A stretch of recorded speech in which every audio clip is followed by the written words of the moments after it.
నమస్తే అన్న, అందరికీ నమస్కారం. నిన్న తెల్లవారుజామున కువైట్ ఎయిర్పోర్ట్ పైన ఇరాన్ దాడి చేసిన తర్వాత ఎన్నో విషాద గాథలైతే వెలుగులోకి వస్తూ ఉన్నాయి. తాజాగా కువైట్ అంతర్జాతీయ విమానాశ్రయం పైన జరిగిన దాడిలో కువైట్ కస్టమ్స్ అధికారి అయేద్ ఆల్ అతీబీ ఒక కాలు కోల్పోయినట్టు వార్తలు రావడంతో అతని కథ కువైట్ మరియు గల్ఫ్ ప్రాంతం అంతటా విస్తృత దృష్టిని ఆకర్షించింది. దీంతో సోషల్ మీడియాలో ఆయనకు మద్దతు వెలువెత్తుతూ ఉండడంతో పాటు బాధితులు సంఘీభావం తెలుపుతూ ఉన్నారు. ఆన్లైన్ ప్రచారంలో ఉన్న నివేదికల ప్రకారం టెర్మినల్ 1 ప్యాసింజర్ భవనం పైన దాడి జరిగినప్పుడు ఆల్ అతీబీ గారు విమానాశ్రయంలో విధి నిర్వహణలో ఉన్నారు. ఈ దాడిలో విమానాశ్రయ సిబ్బంది, ప్రయాణికులు మరియు కార్మికులలో గణనీయమైన ప్రాణ నష్టం మరియు గాయాలు సంభవించాయి. ఈ ఘటన నమోదైన అత్యంత తీవ్రమైన గాయాలలో యువ కస్టమ్స్ అధికారి ఉన్నాడని చెప్పేసి ఈ క్రమంలో అతను తన ఎడమ కాలును కోల్పోయినట్లు సమాచారం. అతని కేసు త్వరలో ఈ దాడి వల్ల కలిగే మానవ నష్టానికి ప్రతీకగా నిలుస్తుంది. కువైట్ మరియు గల్ఫ్ సోషల్ మీడియా వినియోగదారులు అతడు త్వరగా కోలుకోవాలని మద్దతు సందేశాలు మరియు ప్రార్థనలు చేస్తూ ఉన్నారు. అలాగే ఈ యొక్క దాడిలో మనం చూసుకుంటే భారతీయుడు చనిపోయిన విషయం కూడా అందరికీ తెలిసిందే. మధ్యప్రదేశ్ ఉజ్జయినిలోని కోట్ మొహల్లాకు చెందిన 55 ఏళ్ల మన్సూర్ అహ్మద్ గారు చనిపోయిన విషయం అందరికీ తెలిసిందే.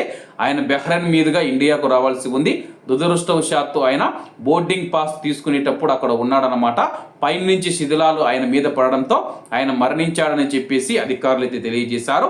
ప్రాథమిక వైద్య అంచనాల ప్రకారం ఈ దాడిలో డజన్ల కొద్దీ ప్రజలు గాయపడ్డారని, వారి చికిత్స కోసం పర్వానీ ఆసుపత్రికి మరియు ఇతర హాస్పిటల్కు తరలించారని అయితే అధికారులు తెలిపారు.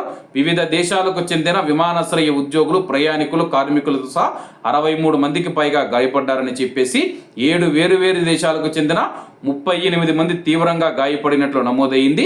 వీరిలో 12 మంది కువైటీ పౌరులు ఉన్నారు. గాయపడిన వారిలో Egypt, India, Bangladesh, Sri Lanka, Philippines దేశస్తులు కూడా ఉన్నారని తెలుపుతూ ఉన్నారు. ప్రస్తుతం మనం చూసుకుంటే కానీ కొంతమంది తీవ్రంగా గాయపడడంతో అయితే వాళ్ళ యొక్క పరిస్థితి విషమంగా ఉందన్నమాట. ఏది ఏమైనా సరే కానీ వాళ్ళు తొందరగా కోలుకోవాలని చెప్పి మనమందరం ఆ యొక్క భగవంతుని ప్రార్థిద్దాం.